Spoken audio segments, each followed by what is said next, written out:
Estás en Canal 7. Cambiar valió la pena. Nos estamos viendo.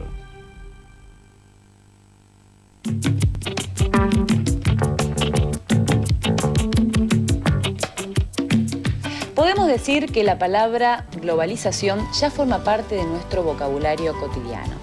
Como sabemos, el término se usa para referirse a los cambios económicos y culturales que se están produciendo en el mundo. Sin embargo, si tratamos de profundizar y explicar este fenómeno, surgen algunos interrogantes como, por ejemplo, ¿a quién beneficia este proceso? ¿Por qué produce tantas controversias? ¿Van a desaparecer los estados nacionales a causa de la globalización? En la clase de hoy de Ciencias Científicos, la serie de Educación en Ciencias del Ministerio de Educación de la Nación, el licenciado Fernando Porta desarrollará este tema extensamente y responderá a estas y otras preguntas.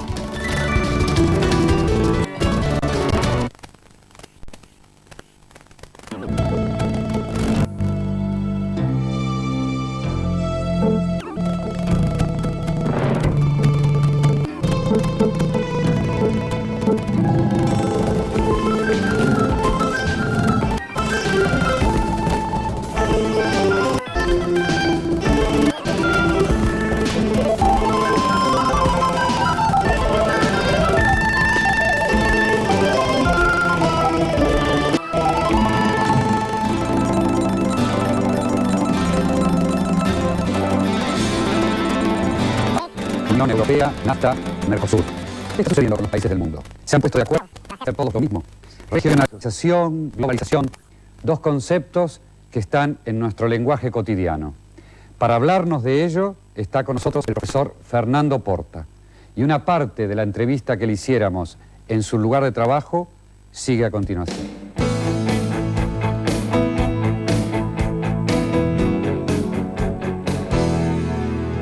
Cuando yo estaba terminando mi escuela secundaria, en ese momento, si se quiere, había todavía una consideración mayor hacia las profesiones más tradicionales, hacia la medicina, hacia la abogacía, hacia las ingenierías. Y obviamente, antes de tomar cualquier decisión sobre qué carrera iba a seguir, también analicé fundamentalmente esas, digamos. Sin embargo, en el último año de mi colegio secundario había tenido una materia economía. Me había interesado particularmente el modo en que el profesor en ese momento cómo la había encarado, digamos, el tipo de problemáticas que se trataban.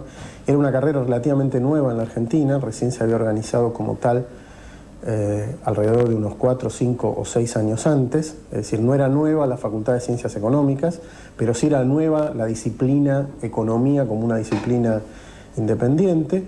Y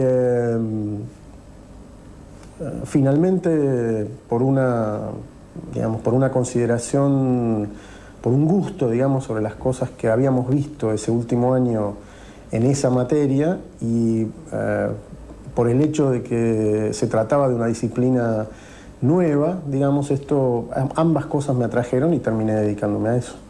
Y bueno, y finalmente después hice la facultad y aquí estoy 30 años después.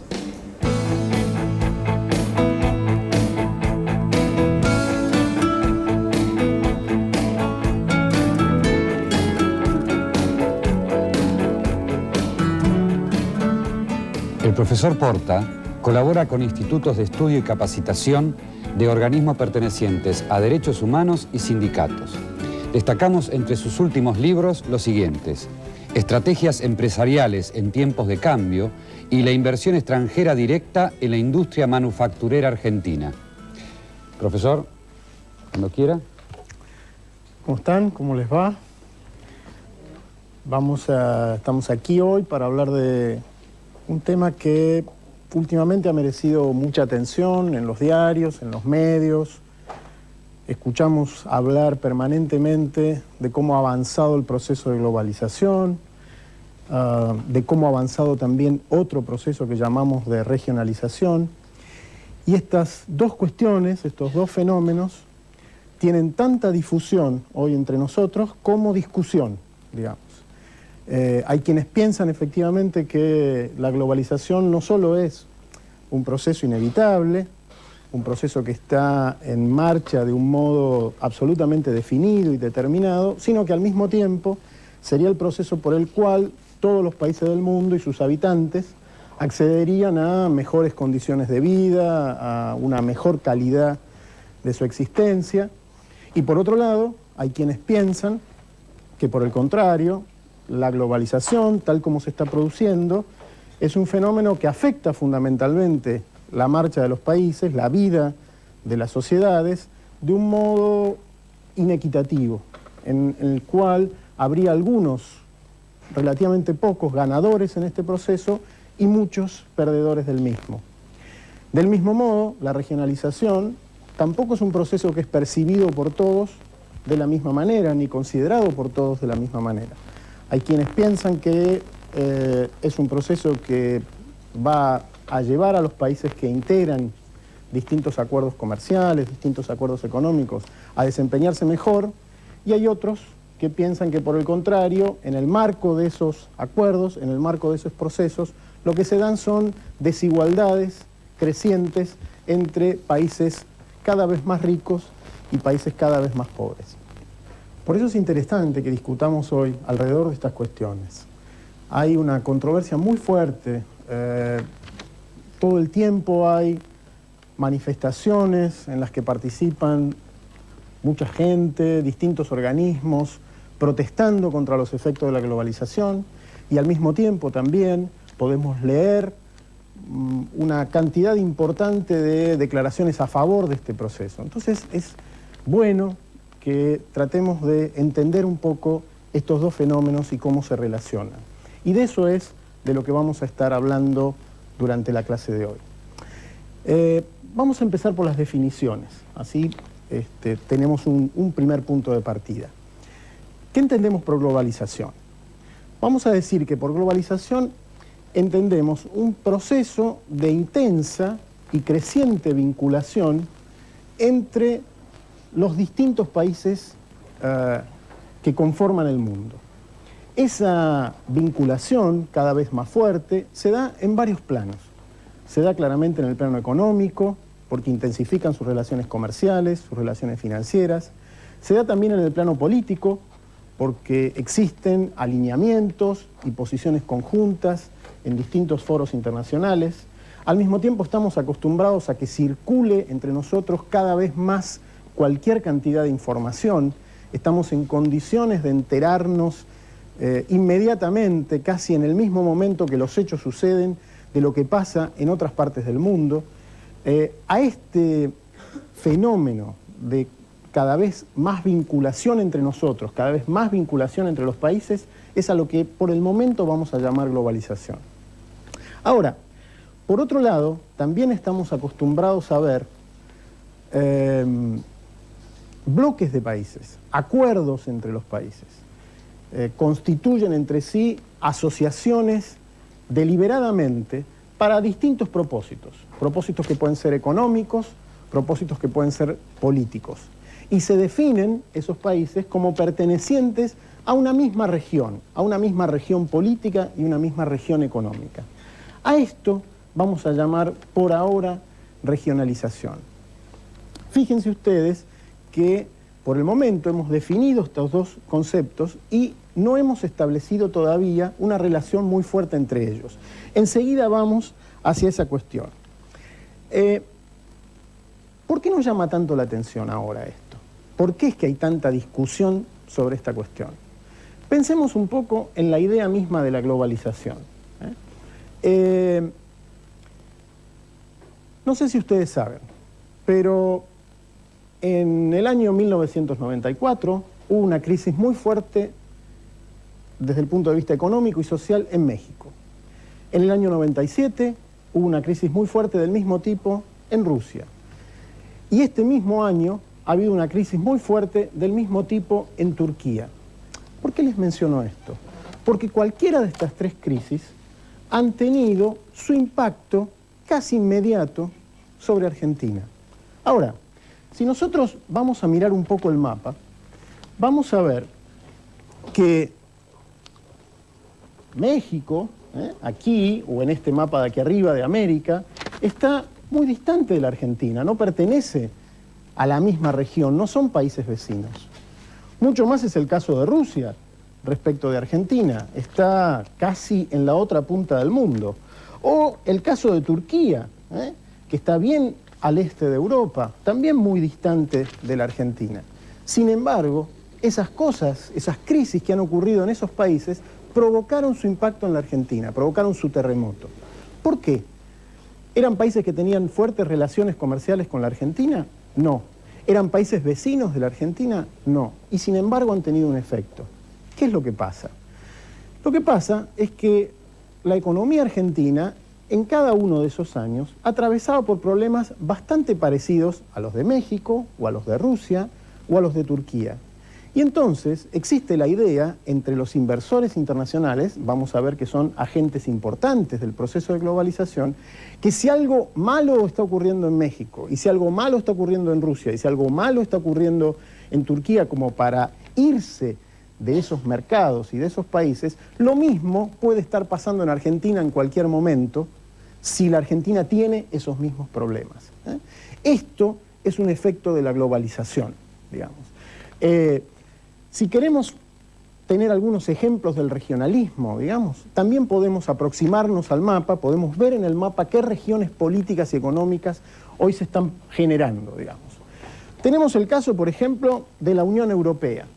La Unión Europea es un acuerdo económico, comercial y político que reúne a todos los países de Europa Occidental con la única exclusión de Suiza. Tiene ya casi 50 años de funcionamiento, digamos, y ha llegado a tener una moneda única. Han eliminado las monedas nacionales. Pero este no es el único caso de bloques regionales. Tenemos el caso del llamado NAFTA, porque esa es la traducción de las siglas en inglés, que es el Tratado de Libre Comercio de América del Norte. Reúne a Canadá, a Estados Unidos y a México. Es un acuerdo, como ustedes ven, de toda la América del Norte que tiene una importancia política muy significativa, sobre todo para nosotros que estamos en una región naturalmente vecina a la América del Norte. Pero además, Argentina misma está involucrada en un proceso de integración económica y comercial que tiene también mucha significación política, que es el caso del Mercosur. El Mercosur es un acuerdo que en este momento reúne a Brasil, Paraguay, Uruguay y Argentina, y que tiene también algún grado de vinculación estrecha, algún grado de asociación con Bolivia y con Chile. Como ustedes ven, estos no son los únicos acuerdos regionales que hay en el mundo, pero son de los acuerdos más importantes que hay en el mundo.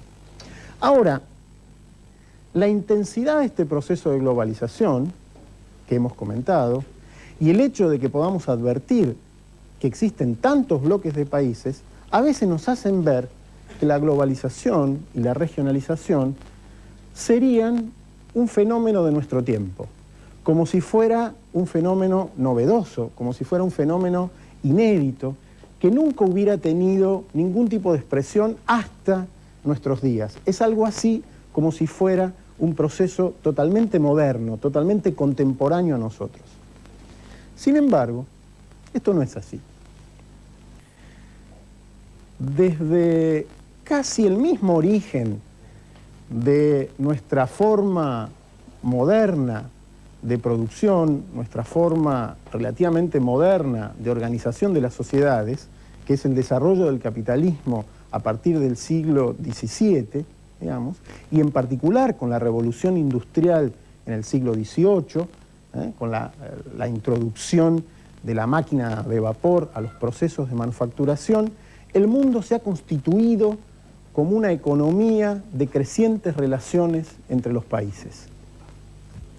Es decir, que el mundo se ha venido configurando en los últimos 200 o 300 años como un sistema de intercambios en el cual los países se van insertando siempre, aunque a lo largo del tiempo, de diferentes maneras. Vamos a ver que a lo largo de ese proceso de 2 o 3 siglos de constitución de la economía mundial, ha habido en cada fase un mecanismo que ha sido el predominante, una forma predominante de vincular a los países.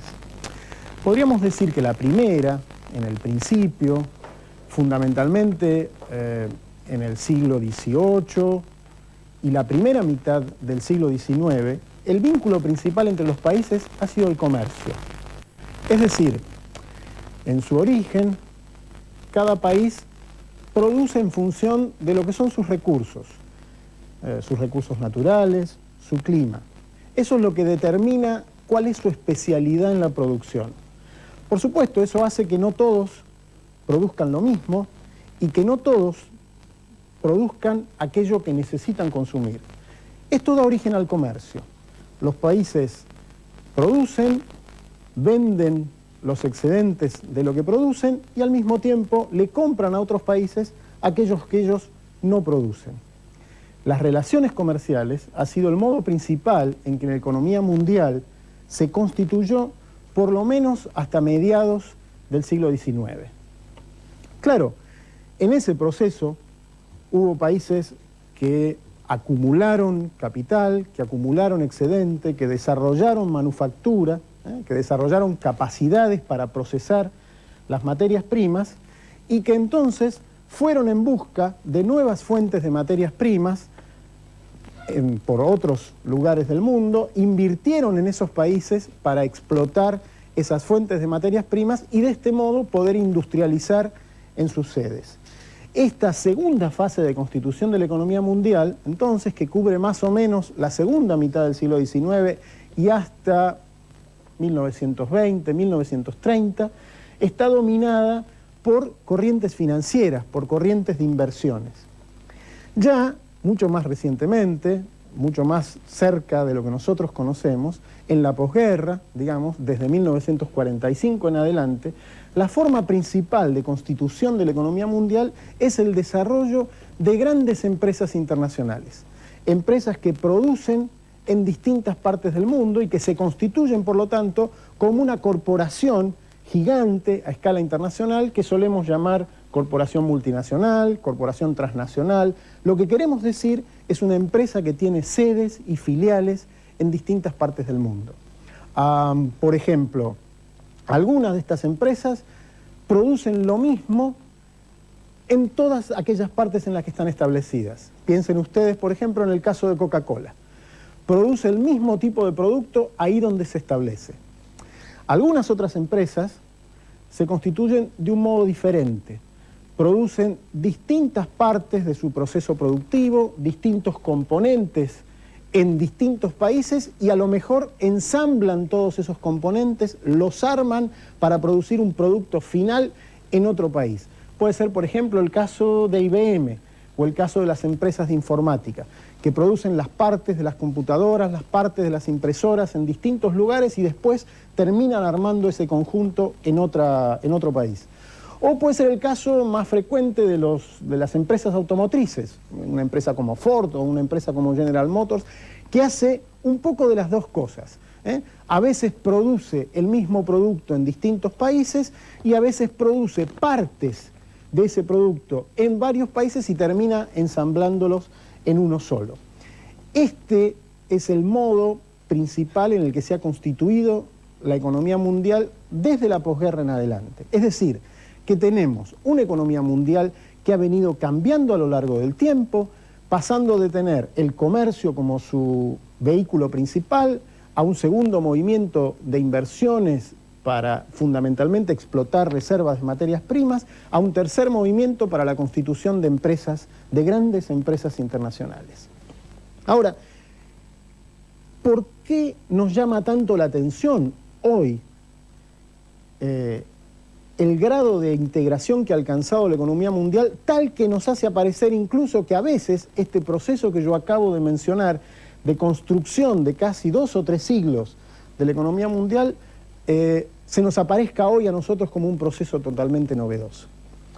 A mí me parece que hay 3 factores principales que son los que han predominado en los últimos 20 o 30 años y que nos dan a nosotros ahora la imagen de que esta economía mundial está más integrada que nunca.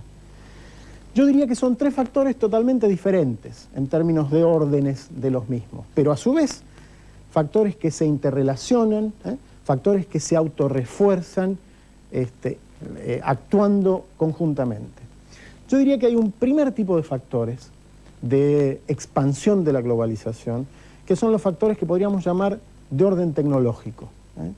En los últimos 20 o 30 años, las llamadas tecnologías de información y de comunicación han avanzado notablemente, fundadas sobre todo en el desarrollo de la microelectrónica, en el desarrollo de la informática.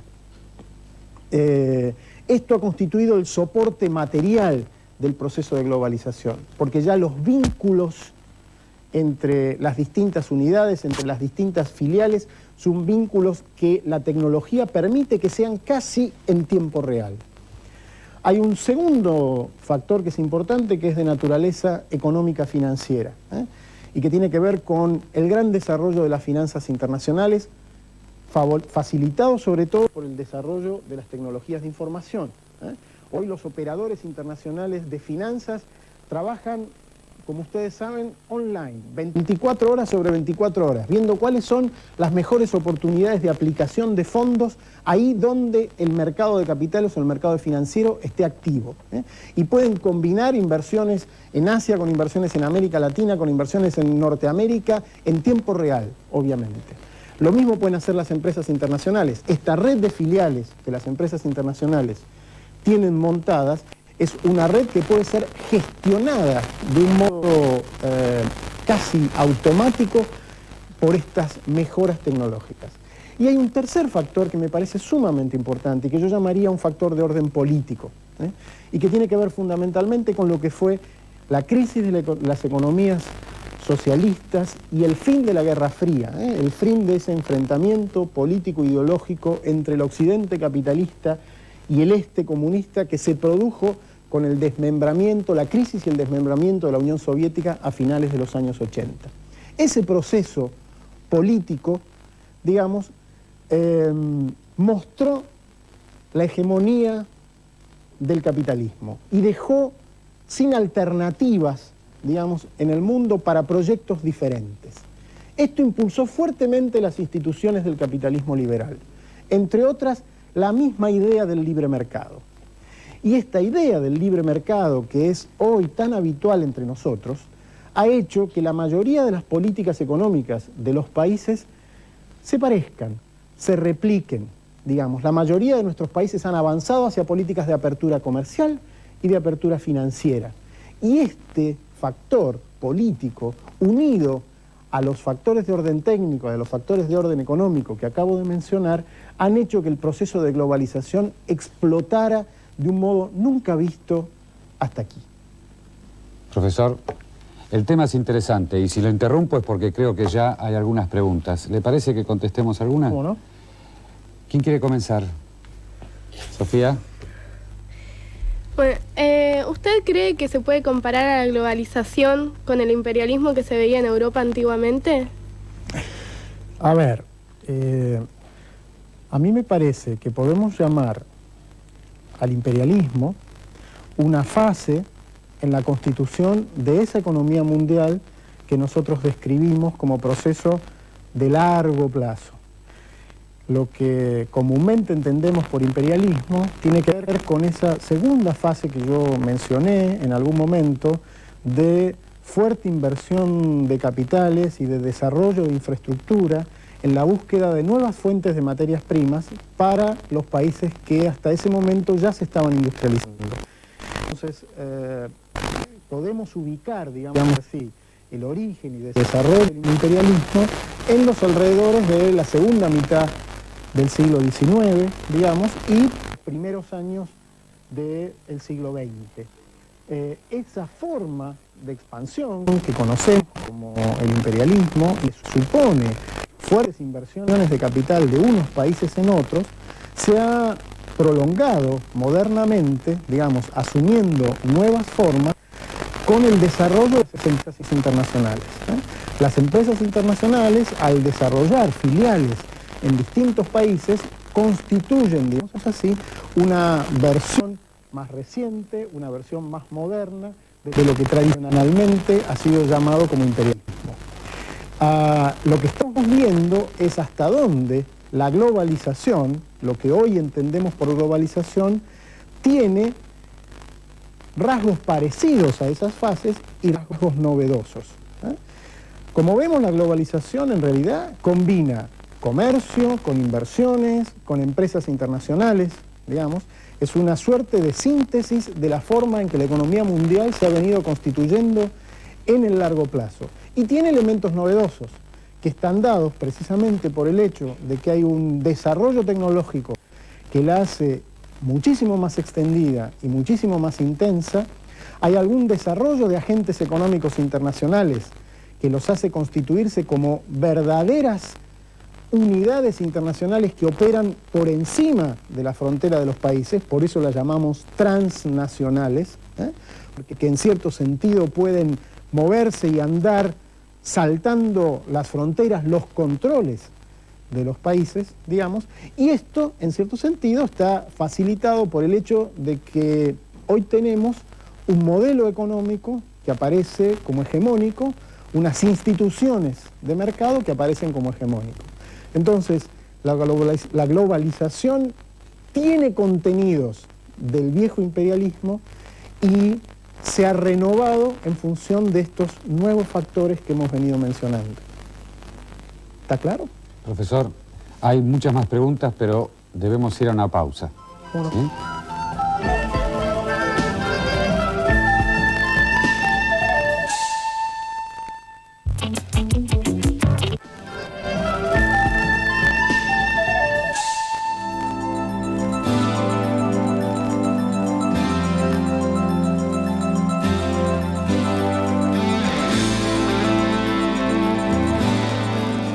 Continuamos en 100 Científicos con la presencia del profesor Porta y su clase sobre globalización e integración regional. Profesor, cuando quiera. Muchas gracias. Para que tengamos una idea más clara de hasta dónde se ha extendido el proceso de globalización, tal como lo hemos definido nosotros en esta clase, hemos preparado algunas tablas, algunos cuadros que pueden dar una idea de la magnitud del fenómeno. Por ejemplo, si nosotros vemos cómo evolucionó la producción mundial, es decir, la producción de todos los países del mundo sumados, vemos que entre 1950 y nuestros días, digamos, es decir, en 50 años, la producción mundial se multiplicó casi por 7. ¿Sí? Cuando miramos qué pasó con el comercio, vemos que el dinamismo de este flujo ha sido muchísimo mayor. Si la producción se multiplicó por 7, las exportaciones mundiales se multiplicaron casi por 20. Si miramos solo productos industriales, donde este fenómeno todavía es más acentuado, vemos que la producción industrial del mundo en los últimos 50 años se multiplicó casi 10 veces, mientras el comercio de productos industriales se multiplicó por 36 veces. Lo que estamos diciendo es que cada vez más los países intercambian aquello que producen. Una idea de esta situación está dada, por ejemplo, por el siguiente coeficiente. En 1950, las exportaciones de todo el mundo constituían menos del 10% de la producción mundial. En nuestros días, ya las exportaciones constituyen 1/3 de la producción mundial. Más de 33% de lo que en el mundo se produce tiende a comerciarse. Esto da una idea de hasta dónde los vínculos comerciales se han intensificado. Pero, si miramos lo que ha ocurrido con las finanzas internacionales, si miramos lo que ha ocurrido con las inversiones internacionales, este proceso es todavía más acentuado. Ustedes pueden ver también cómo en los últimos 15 años, de 1985 para aquí, mientras las exportaciones del mundo se multiplicaban por alrededor de 2,5 veces, digamos, las inversiones internacionales se multiplicaban casi por 6 veces. Es decir, ya habíamos visto que el comercio era mucho más dinámico que la producción. Y ahora lo que vemos es que la inversión es muchísimo más dinámica todavía que el comercio. Por supuesto que estos son factores que se retroalimentan. En realidad, lo que estamos teniendo ahí es inversión, grandes inversiones de firmas internacionales que a su vez tienden a comerciar cada vez más entre sus propias filiales. Esto está en el corazón del proceso de globalización. Estos indicadores que tenemos aquí nos dan una idea de hasta dónde se ha extendido este proceso de globalización y del dinamismo que ha tomado en los últimos años. Podemos ver también, a efectos meramente comparativos, un cuadro que muestra cuánto venden en el mundo, toda su facturación agregada, algunas de las empresas internacionales más importantes. Y comparemos esto con la dimensión de algunos países, con la producción económica de algunos países. Por ejemplo, un gigante automotriz como General Motors o como Ford o como Daimler Chrysler tienen una facturación anual entre todas sus filiales que está en alrededor de la mitad de todo lo que Argentina produce en un año. Ustedes se dan cuenta de esta dimensión. Tenemos empresas que producen ellas solas, entre todas sus filiales, digamos, la mitad de lo que produce la Argentina en un año. Y la Argentina está considerada en el mundo un país mediano. Comparemos a estas empresas con países más chicos. Por ejemplo, nuestro vecino Uruguay produce alrededor de 20.000 millones de dólares al año.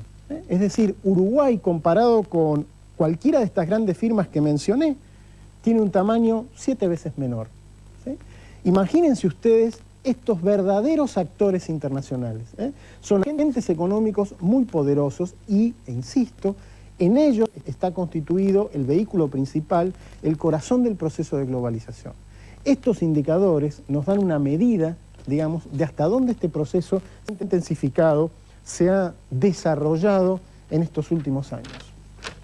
Claro, cuando uno dice globalización, el mismo concepto sugiere que el mundo tiende a parecerse. Una cierta idea de lo que hay casi por detrás, lo que a uno le resuena cuando escucha la palabra globalización, es que hay un proceso de unificación. Algo así como si el mundo se pintara, digamos, del mismo color, como si todas las situaciones tendieran a parecerse.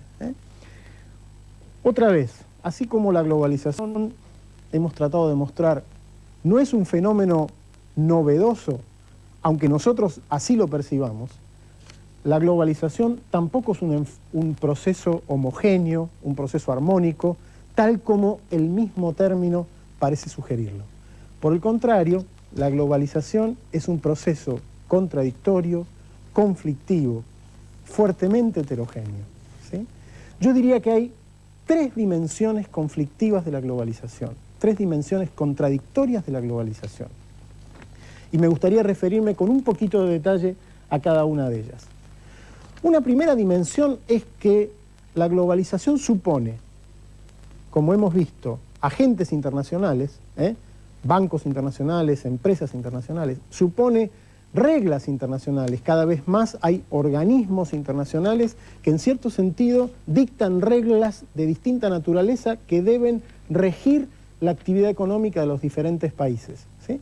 Hay, como hemos visto, flujos de información que circulan internacionalmente, hemos visto flujos económicos que circulan de un modo agresivo internacionalmente. ¿Sí?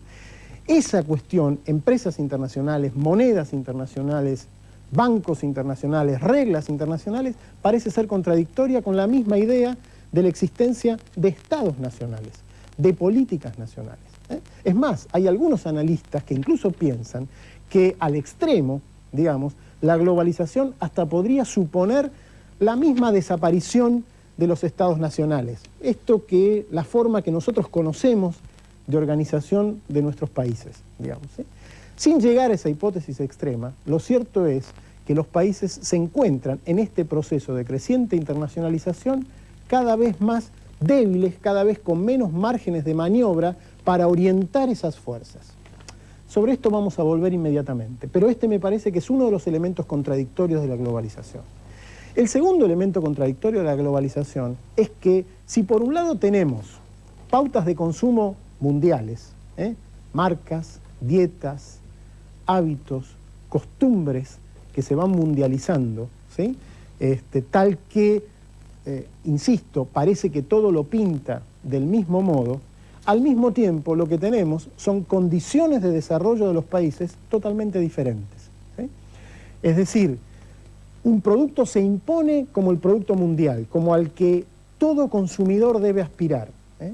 Un proceso productivo se impone como el último grito de la tecnología, como aquel que es imperativo para que todos los países tengan si quieren ser eficientes.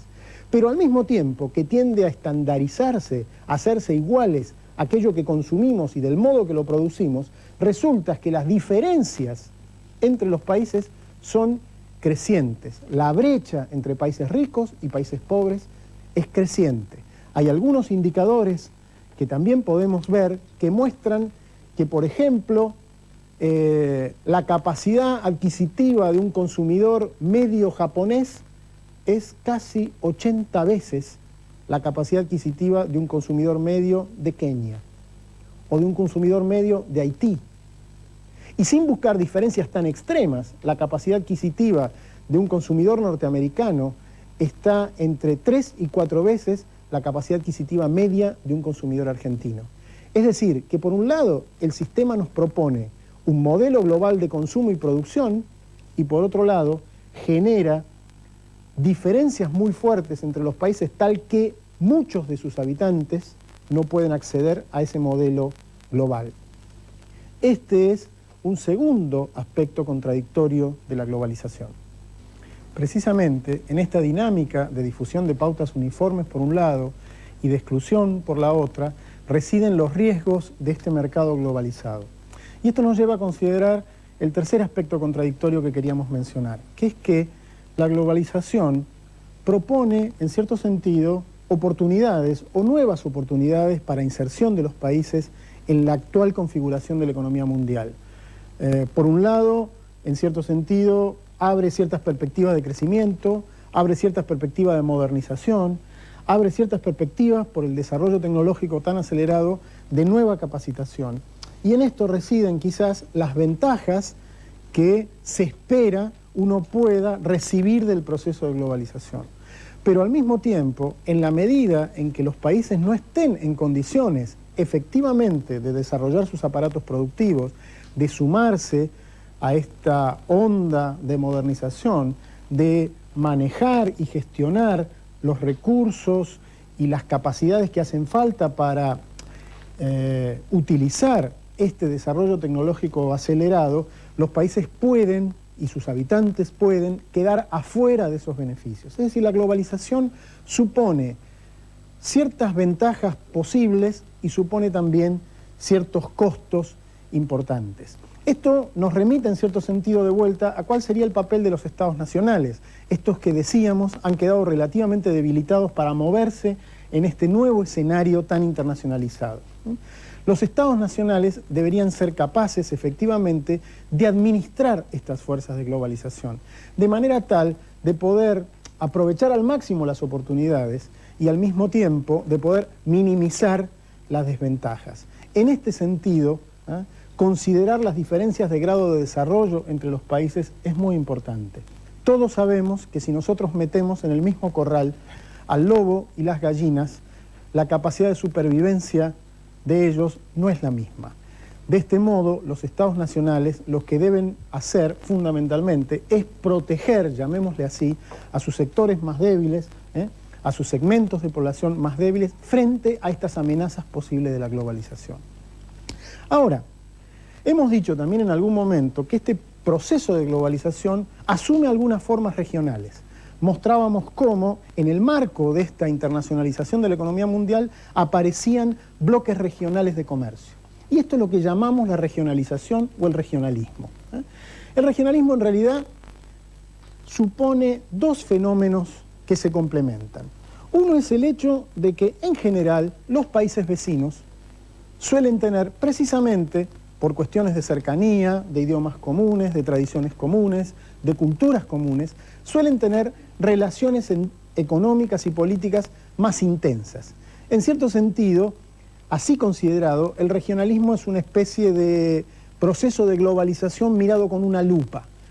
Hay puntos del proceso de globalización donde se concentran más densamente las relaciones económicas y políticas de por sí crecientes.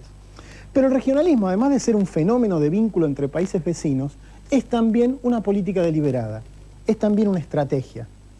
Cuando Argentina, Brasil, Paraguay, Uruguay constituyen el Mercosur, cuando la Unión Europea se constituye como tal, cuando el Tratado de Libre Comercio de América del Norte involucra a las economías de Estados Unidos, Canadá, México, cuando los países firman acuerdos de integración, están buscando el regionalismo como una estrategia. Es decir, la idea es que en ese espacio regional, en ese espacio ampliado que constituyen al unirse, al integrarse, de ese espacio pueden derivar ciertas ventajas. Ahora, ¿cuáles serían estas ventajas? Es decir, ¿por qué hoy el regionalismo se ha desarrollado tanto? ¿Por qué hoy el regionalismo sería una estrategia buscada por los países? En principio, o en teoría, digamos, la regionalización, la integración económica y comercial puede tener también ciertas ventajas. La idea esa de trabajar en un mercado más amplio implica, por ejemplo, posibles especializaciones productivas de los países en distintas líneas de producción, en distintos sectores, y su complementación. De este modo, si esta especialización fuera virtuosa, si los países se complementaran bien entre las cosas que cada uno de ellos producen, todos los países integrantes de un esquema de integración podrían obtener mayores beneficios. ¿Qué tipo de beneficios? Probablemente mayor eficiencia de producción, probablemente mayor crecimiento, probablemente mayor ingreso. Como en general la teoría nos dice que esto es lo que puede esperarse de un proceso de integración, en este sentido, cuando los países deciden deliberadamente una política de integración, están esperando obtener estos beneficios. Pero si esa especialización en la que cada uno de los países se desarrolla no es una buena especialización, si cada uno de ellos se especializa en sectores o en actividades de muy bajo valor agregado, digamos así, de muy baja elaboración, o de salarios muy bajos, o nada más que pegados a la materia prima, digamos, si esa especialización es una especialización que solemos llamar de baja calidad, ese país no va a obtener un beneficio significativo. Si dentro de un esquema de integración los países no reciben equitativamente beneficios, si por ejemplo en un esquema de integración cualquiera, la Unión Europea, el Mercosur, la Comunidad Andina de Naciones, el Tratado de Libre Comercio de América del Norte, el Mercado Común Centroamericano, en cualquiera de esos esquemas regionales que hoy existen, hay un país que concentra los beneficios y los otros concentran los costos, ese esquema de integración no es sustentable. Como ustedes ven, cuando hablamos de los riesgos de la integración, de los costos de la integración, estos son bastante parecidos a los costos de la globalización. Es decir, hemos dicho que los costos de la globalización es quedar excluidos de los beneficios de la misma. Y hemos dicho que los costos de la integración regional es también quedar excluidos de esos beneficios.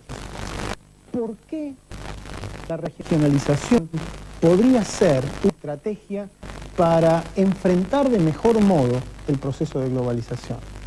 En particular, una integración entre países relativamente iguales, una integración entre países con capacidades productivas parecidas, una integración entre países con capacidades productivas y tecnológicas desarrolladas en conjunto, podría estar en mejores condiciones para desarrollar un proceso armónico de ganancias de eficiencia y de ganancias de crecimiento. Nosotros podemos pensar a la regionalización como un simple proceso de avance hacia la globalización. Esta podría ser una idea. Es algo así, nos integramos más rápido con los vecinos en un proceso ya de por sí relativamente rápido de integración a la economía mundial. Pero también podríamos pensar a la integración como una estrategia de administración de los riesgos de la globalización, como una estrategia para crecer en conjunto, para adquirir mayor poder de negociación internacional, para estar en condiciones de demandar en las negociaciones internacionales cuestiones que le puedan ser particularmente interesantes a los países y de este modo reducir los riesgos de la globalización. En este sentido, globalización y regionalización son fenómenos interdependientes, pero al mismo tiempo, en este sentido, la regionalización, la integración regional, podría ser un modo de tratar de maximizar las ventajas, las oportunidades que la globalización ofrece y al mismo tiempo de minimizar y reducir sus costos. Quizás lo que podrían hacer los estados nacionales en esta dirección es tratar de profundizar políticas que apunten a una mejor distribución del ingreso dentro de sus propias economías y a un acceso a la educación y a la capacitación para todos sus habitantes. De este modo, la regionalización puede ser una estrategia efectiva para enfrentar los problemas de la globalización. Quizás este sea un buen momento para abrir un poco el debate. Supongo que los chicos deben tener varias preguntas para hacer. Seguramente. Y mientras usted responde, yo voy a preparar algo para mostrarle luego. Bien, entonces pasemos a las preguntas de ustedes. ¿Quiénes tienen preguntas para hacer? Bien. Martín. Bueno, quería saber si no cree que lo que pretende el ALCA con su formación es el beneficio por el ingreso de las multinacionales a los países donde la mano de obra es más barata y donde se pueden manejar libremente. Es una pregunta realmente interesante. En primer lugar, las multinacionales tienen esa estrategia desde hace mucho tiempo y la han desarrollado sin necesidad de la existencia del ALCA. Han habido otros mecanismos y otras reglas que han facilitado esa estrategia. Es cierto que el ALCA, en la medida que permitiría el libre comercio en toda la región, quizás posibilitaría que esa estrategia de las empresas transnacionales se profundice. De todas maneras, el ALCA es un proyecto, es una negociación. En una negociación se exponen los puntos que cada uno quiere obtener y se negocia. Y en esa negociación los países están expresando sus intereses o los intereses de los agentes a los cuales defienden y representan. Sin duda, está en abrir el debate en cada país acerca de qué es lo que espera cada país de beneficios del ALCA, la posibilidad de construir un consenso acerca de cómo hay que negociar. En ese sentido, que del ALCA las transnacionales obtengan más beneficios de lo que hasta ahora han desarrollado es una posibilidad. Enfrentar esa posibilidad con un adecuado consenso, tratando de que todos los sectores reciban beneficios de esa negociación, es una estrategia que los países también pueden llevar adelante. Veremos cómo es que se desarrolla ese proceso. ¿Alguna otra pregunta? Sí, Leslie. ¿Cuáles son los beneficios y los riesgos de la regionalización para un país como el nuestro? De la regionalización.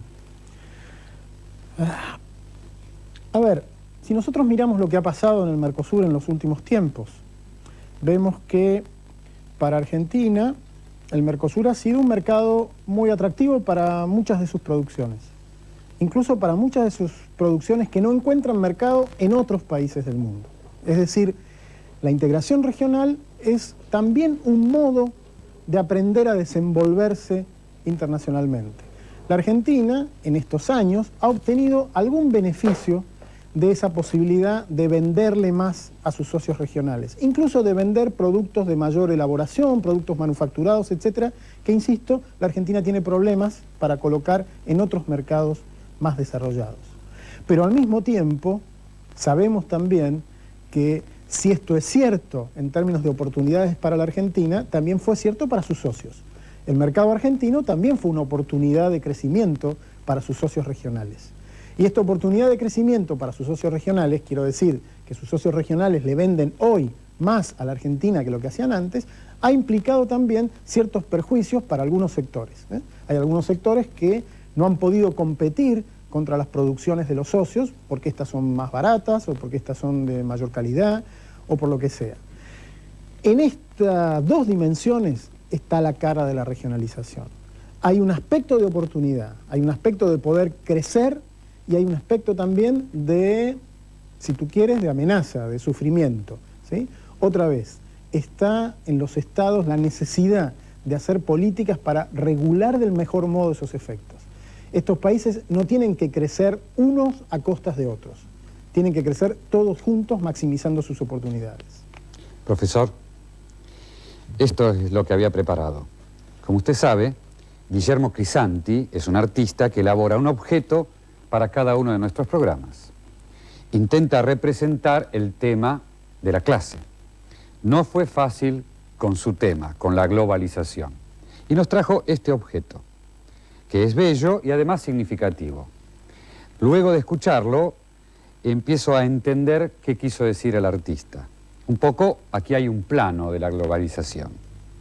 No sé cuál de los planos que usted mencionó, si es el de las reglas, de los agentes, el de la información, pero sí vemos que sobre lo que sería el planeta, algunas personas se hallan en ese plano.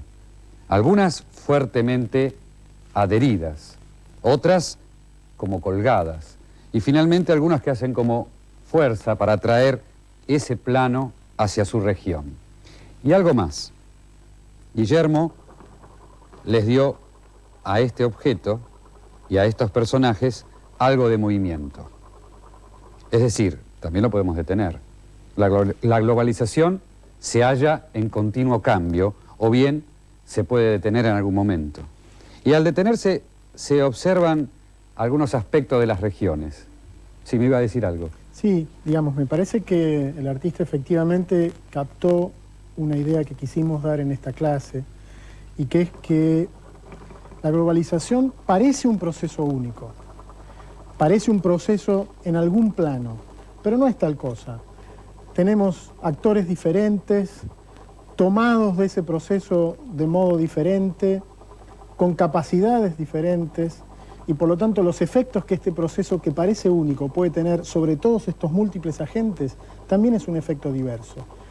Me parece que esto es lo que ha quedado plasmado en esta idea, la idea de una tensión entre la uniformidad y la fragmentación, entre lo homogéneo y lo diferente. Así creo yo. Y sin detener el movimiento, le agradezco muchísimo que haya estado con nosotros, como a todos los chicos que nos acompañaron en el programa. Y nos vemos en la próxima vez. Gracias. Uno ha estudiado, cuando hace su carrera universitaria, en algún punto del desarrollo de esa ciencia. Y por lo tanto acumula o conoce buena parte o la mayoría de las cosas que esa ciencia específica ha desarrollado hasta ahí. Por lo tanto, cuando uno termina su universidad, cuando termina sus estudios, debe continuarlos, debe seguir estudiando para poder actualizar permanentemente sus conocimientos.